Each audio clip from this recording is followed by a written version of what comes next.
to Pints and Punditry. It's the end of week 4, match day 4 of European soccer, and things are really starting to take shape. A lot of really interesting storylines starting to develop, and we're going to go through some of the key ones that I saw this weekend. Before we get started, if you haven't already subscribed to this channel, go ahead and hit that button for me.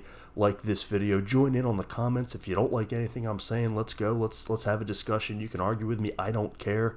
And if you want to argue with me, definitely follow on Twitter at TotalFIFACM. That's where we can really get into it. And there's plenty of fans out there throwing the old Twitter expert commentary at me, and that's fine. I embrace all of that. Let's have a discussion. Let's talk football.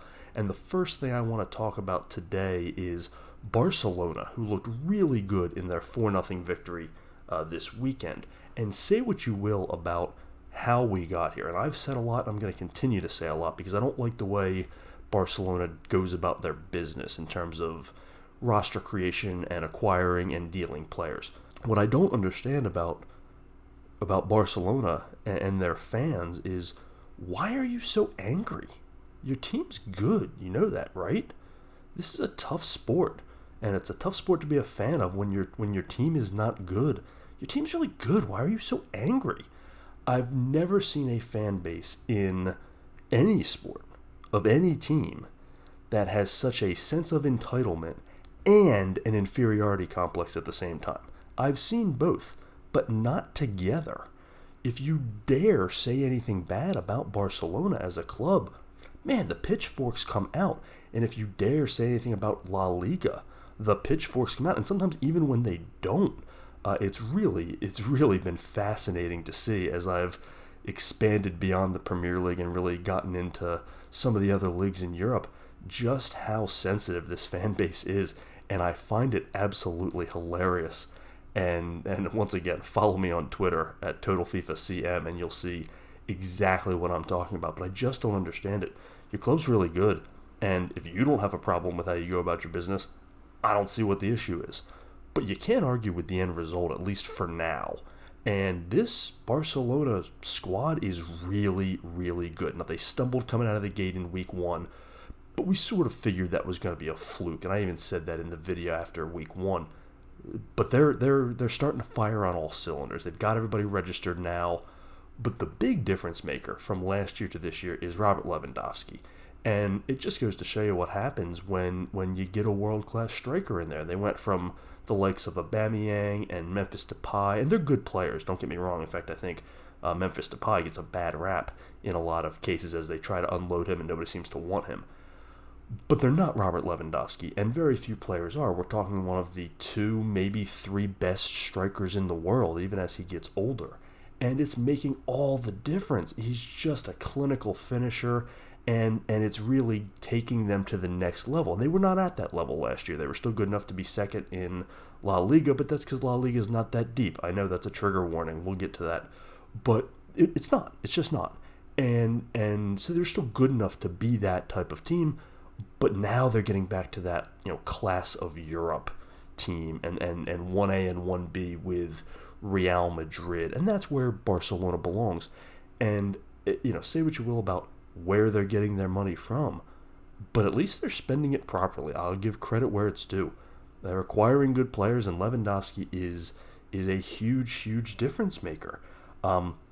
So enjoy this team while you can, and because you've got a really good club in front of you, and you got a league that's very winnable. Because the La Liga does not have a lot of depth. And that seems to be a sticking point for Barcelona fans when you talk about the Premier League depth. And that's the next topic I want to talk about. And I think this is the 3rd week in a row I've mentioned the depth of the Premier League, but I'm going to keep saying it as long as it's a storyline. Everybody say it with me. The Premier League is deep. It is so deep. It is incredibly deep. There are very few easy weeks, unless apparently you're playing Bournemouth. And they appear to be the worst team in the league right now. They're really bad. And Liverpool just went absolutely nuts, beating them 9-0. And we really can't take anything away from that game. I did a little short on this if you didn't see it. But we didn't learn anything about anybody in that game. Liverpool, we knew, was better than their start. We know they need help in the midfield. That doesn't change because they scored 9 goals against a bad team. But we also knew they were a lot better than they had played in the first 3 weeks. And they didn't all of a sudden get good again. They just played a really crappy team, and they finally got their act together a little bit. This was exactly what the doctor ordered, was a bad team at the right time. And credit to them for going out and making the most of it. But didn't really teach us anything. But it's about the only easy win on the schedule. You've got a few bad teams. Everton's not very good. Aston Villa's not very good. But Bournemouth appears to be the only one that's really a pushover. But if we're talking 3, maybe 4 teams that are really not going to put up much of a fight, that's a deep league. That's a really deep league. And we saw that in action again this weekend. Arsenal took had a fight on their hands against Fulham, who was just promoted, and they only won 2-1, and it was a battle. It was a battle, and Arsenal sitting at the top of the table. Now, they're probably not the best team in the league. They have not had the toughest schedule thus far, and we will see how that plays out in a few weeks as their schedule toughens up. But they're still one of the better teams in the league. They're top 4, almost certainly, by any definition. And they had a really tough battle against a recently promoted Fulham team. And not just recently promoted. Fulham's been up and back from the Championship to the Premier League, and every time they're in the top division, they're sort of trash. They're not a team that puts up a lot of fight. So the fact that has changed this year, and it has definitely changed, they're going to fight to stay around, and that makes the whole league deeper. And they weren't the only ones. Tottenham had a really tough fight at Nottingham Forest, and one thing we've seen is that Nottingham Forest is going to play teams really tough at home. That is not an easy place to go into. And they've got an entire new squad, they have 18, 19 transfers they're up to. It's unbelievable. But they're playing well, and that is not an easy ground to go into. So at the very least, Nottingham Forest is not going to give anybody easy points when they're hosting. So right there, half of their games are going to be very well fought. And they've done a lot to make moves and to bring in quality players. And then, lastly, Manchester City, for the second week in a row, had to stage a dramatic comeback against a mid-table opponent that previously they would have sort of whooped up on. Now, Man City has won 4 of the last 5 Premier League titles, and they've done it by just destroying some of these mid-table teams. They played Crystal Palace, and they won 4-2, but they were down for a good portion of this game. They were down 2-0, and it looked bleak. And Crystal Palace has played them tough over the years, so I'm not knocking them. But these mid-table teams are where they have really had their bread and butter and dominated, so they don't have to beat the Liverpools and the Tottenhams and the Chelseas every single time. They take care of their business against the teams they're supposed to beat. Well, for the second week in a row, Newcastle last week, Crystal Palace this week, they've had to add some late drama to get the job done. And to their credit, they have, and that's why they're probably still the best team in the league. But they're not having an easy time of it. Just because you're winning doesn't mean it's coming easy. And that's my point with the league this year, with the depth, is there's no easy games. And what that's going to mean is when you get into Champions League or Europa League or the FA Cup or the Carabao Cup, and you're playing these midweek games and your depth becomes so important, you're not going to be able to look ahead to a weak game on the weekend. And I said that last week, and it remains true. Till you're playing Bournemouth on Saturday, you don't have any gimmies coming up. And that really just ups the ante for everybody across the boat. So the depth is really just standing out, and I'll continue to talk about it every week because this is my channel, and you have to listen to me if you're watching. So I don't care. I'm going to keep saying it because it's the top storyline in all of Europe right now is the depth of the Premier League. They're not the only deep league, though. The Italian league has a 6-way tie for first, with Napoli, AC Milan, Lazio, Atalanta, Torino, and Roma all tied, atop the table with 7 points apiece. That is some depth, particularly when you look at it and say, of those 6 teams, it does not include Inter Milan or Juventus, who are probably 2 of the top 4 teams in the league. And so that's a logjam. Now, I don't know that they've got the top to bottom depth of the Premier League. In fact, I know they don't. But that still is creating, it's going to create some drama, it's going to create some competitive games, and you've got a few extra teams there in the mix, at least early on, that you may not have expected, and so that creates depth. That's depth. That's a very good thing. And then over in Germany, we've talked about Bayern Munich running away with things already, and it's true, and they are. But what's happening below them is sort of at least a little interesting, and the real development is Union Berlin in the number 2 spot in the Bundesliga table with another win this weekend. Now, the question is, are they for real?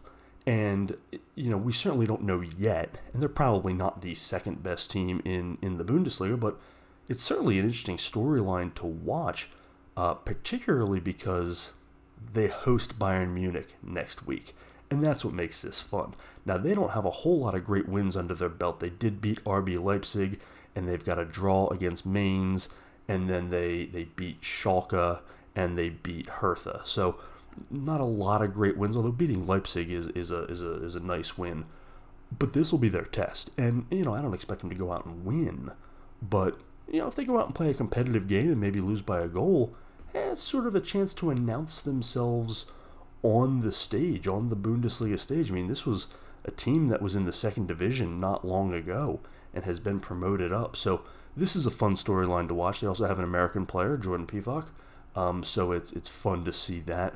But, at least for the time being, a Bundesliga storyline that isn't just, hey, look at Bayern Munich kicking everybody's ass, is nice to see. So we will find out if they are, in fact, for real, and we'll see it very soon this weekend. Last but not least, you know who is for real? Erling Haaland is for real. We talked about the Manchester City comeback.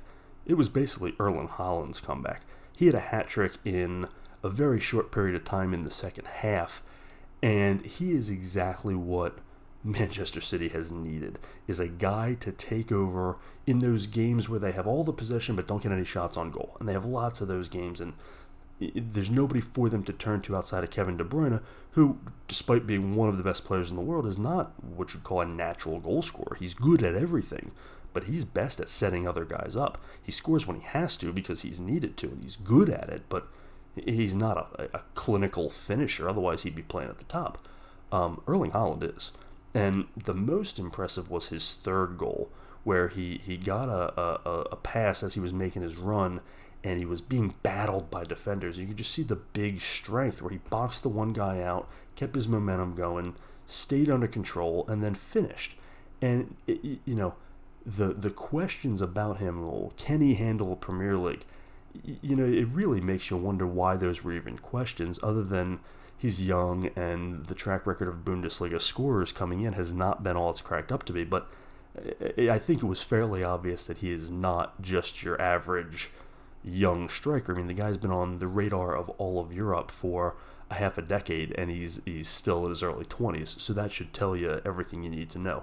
But 6 goals now in 4 games, there is no questioning that he is for real, and that he is a difference maker for a Man City team that lost some of its depth and is missing guys like Zinchenko, and it's just, they're not the same team top to bottom, but if he's at the top, they are a force to be reckoned with, and that was really, I mean, he's had a few goals so far, but that was a coming out party for Erling Haaland, just announcing himself to the Premier League that he is very, very legit. So in a deep, deep league, he could be the difference maker for a team that we know is going to be in the mix in the end.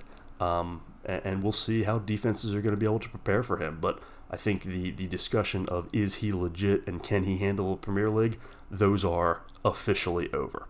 As is this video. Thanks as always for joining us here on Pints and Punditry. Go ahead, hit that subscribe button for us. Like this video if you would, that goes a long way. Get in those comments. I want to hear your opinions, your thoughts. Tell me how stupid I am. I don't care. I want to hear it. I want to have the discussion. And follow me on Twitter at TotalFIFACM. As always, this is Total FIFA Career Mode.